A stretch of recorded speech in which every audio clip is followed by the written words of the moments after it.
Assalamualaikum warahmatullahi wabarakatuh. Waalaikumsalam. Bismillahirrahmanirrahim. Alhamdulillahirabbil alamin wa bihi nasta'in wa ala umuri dunya waddin. Sayyidina wa maulana Muhammad Allahumma salli alaihi. wa ala alihi wa ashabihi ajma'in. Amma ba'd.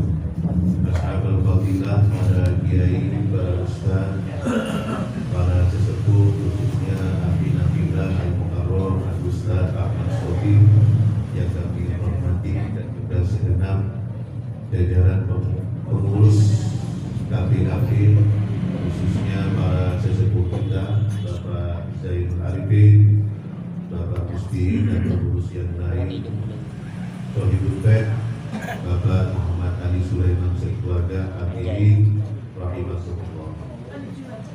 Mari kita kembali bersama-sama mengkaji kitab Bulughul Maram, yaitu kitab yang ditulis oleh Asy-Syaikh Ibnu Hajar Al-Asqalani sebagai upaya untuk menambah wawasan kita tentang keilmuan dan hasanah agama Islam, utamanya tentang masalah hal-hal yang berkaitan dengan rububiyah. Pada kesempatan ini, sebelum kita memulai kajian ini, terlebih dahulu ada baiknya kita membacakan tawassul Fatihah kepada baginda Nabi Muhammad SAW dan keluarganya, para ulama, kedua orang tua kita, guru-guru kita, khususnya Asy-Syaikh Ibnu Hajar Al-Asqalani warhamhu wa nafa'ana bihi wa bihi wa bi barakatihi wa bi syafaatihi fid dharain ya amin. Al-Fatihah.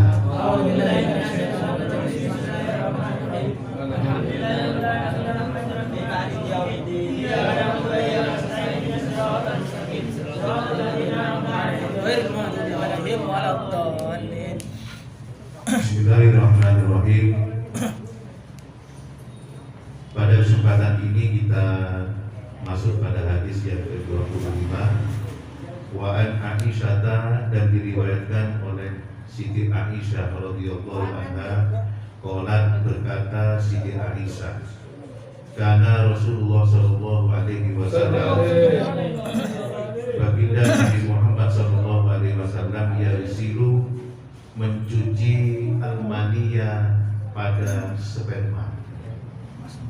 Sumaya khruju, kemudian keluar baginda Nabi ila sholati, menuju tempat sholat, fi dzalika saubi, dengan tetap memakai pakaian tersebut. Wa ana, sedangkan kami, anduru, melihat, ila atharil ghusli fihi, pada bekas-bekas pakaian yang telah dicuci. Muttafaqun alaih, hadis diriwayatkan oleh Imam Bukhari dan Imam Muslim. Wali Muslimin, dan hadis yang diriwayatkan oleh Imam Muslim, laqad kuntu, betul-betul aku, afruku, menerik pada mani tersebut, min saubi Rasulillah sallallahu alaihi wasallam, bahkan dari pakaiannya Rasulullah sallallahu alaihi wasallam, fayusolli, kemudian sholat Rasul bihi, memakai pakaian tersebut.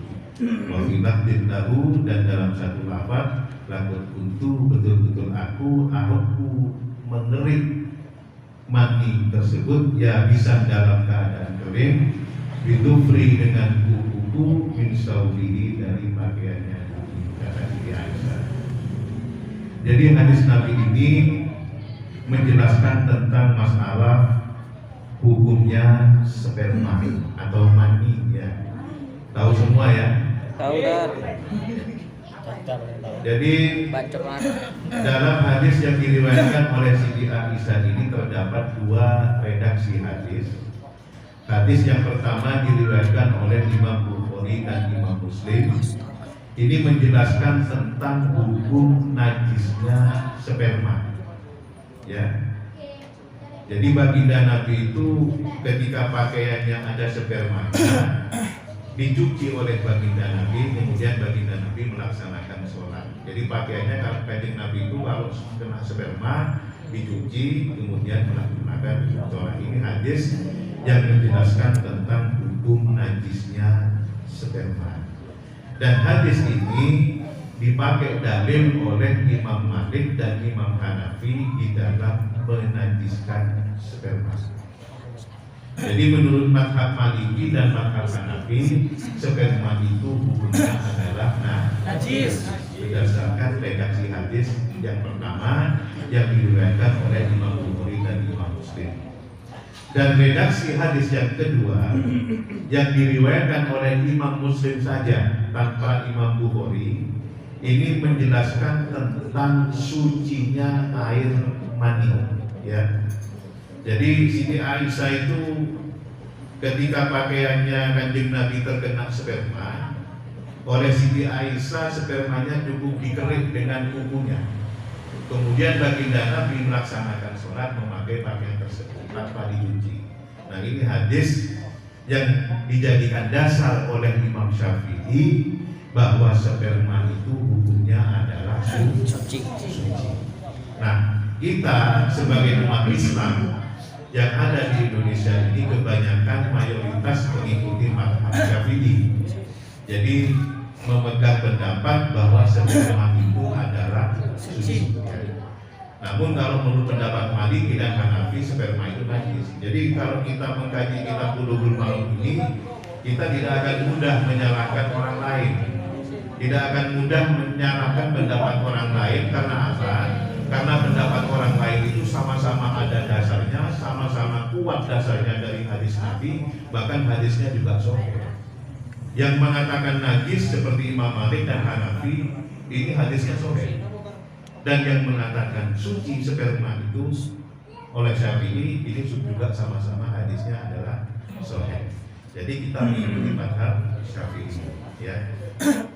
Kemudian dilanjutkan pada hadis yang ke-26, wa'an Abis Sabhi, dan diriwayatkan oleh sahabat Abis Sabhi, qala berkata Abis Sabhi, qala bersabda Nabi sallallahu alaihi wasallam, yusalu dicuci min baulil jariyati, dari air kencingnya bayi perempuan, wa yurassu, dan disiram min baulil gulami, dari air kencingnya bagi laki-laki.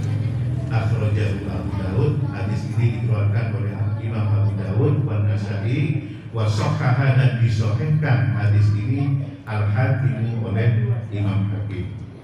Hadis yang diriwayatkan oleh Abi Syafi'i ini menjelaskan tentang hukum air kencingnya bayi yang masih menyusu kepada ibunya, belum kemasukan makanan yang lain, ya, belum kemasukan susu instan, susu sapi, belum. Bayi, air kencingnya bayi yang masih menyusu pada ibunya, jadi masih belum dikasih makanan-makanan yang lain.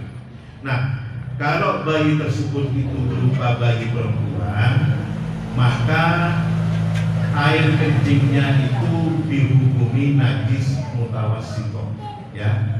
Cara membersihkannya itu sampai hilang warnanya, sampai hilang baunya. Kalau bayi tersebut perempuan. Tapi kalau bayi tersebut itu laki-laki, ini cukup disiram saja, disiram 1 kali dulu, ya. Ini bedanya antara bayi laki-laki dan bayi perempuan. Kalau bayi perempuan ini dihukumi najis mutawassithah, ya, cara membersihkannya sampai hilang warnanya, sampai hilang baunya. Tapi kalau bayi laki-laki, cara membersihkannya air kencingnya itu cukup disiram 1 kali sudah cukup. Nah, hadis ini sempat menjadi kritikan dari kalangan kaum orientalis barat. Kaum orientalis itu adalah kelompok orang-orang non-muslim yang belajar Islam, masuk Islam, kemudian setelah itu mengkritik Islam habis-habisan. Ya, ini termasuk kaum orientalis seperti Dr. Snake Hordroyer dan kawan-kawannya itu, ya. Mereka mengkritik hadis Nabi ini. Mereka menganggap bahwa Islam itu identik dengan masalah gender, ya. Tidak adil antara wanita dengan laki-laki. Kalau wanita harus dibersihkan sampai hilang baunya, sampai hilang warnanya. Kalau laki-laki cukup disiram 1 kali. Ini tidak adil namanya Islam itu. Terkait masalah gender. Nah, pendapat dari para kaum orientalis ini mendapat tanggapan dari intelektual muda muslim dari Iran. Beliau ada pakar, salah seorang muslim, pakar kedokteran, meneliti air kencingnya bayi perempuan dengan air kencingnya bayi laki-laki yang masih menyusu pada ibunya. Ternyata setelah diteliti, air kencingnya bayi perempuan itu 40% mengandung bakteri, ya. Sedangkan air kencing bayi laki-laki 0,1% ini mengandung bakteri, tidak sampai 1% bakteri. Ini menunjukkan bahwa kebenaran hadis Nabi Muhammad SAW, air kencing bayi laki-laki cukup disiram 1 kali. Kalau air kencing bayi perempuan harus dibersihkan sampai hilang warnanya, sampai hilang baunya. Jadi Islam itu adalah mukjizat, ya. Jadi Rasulullah itu mengatakan kalau bayi laki-laki harus cukup 1 kali, ini bukan masalah tidak adil dan adil, tidak.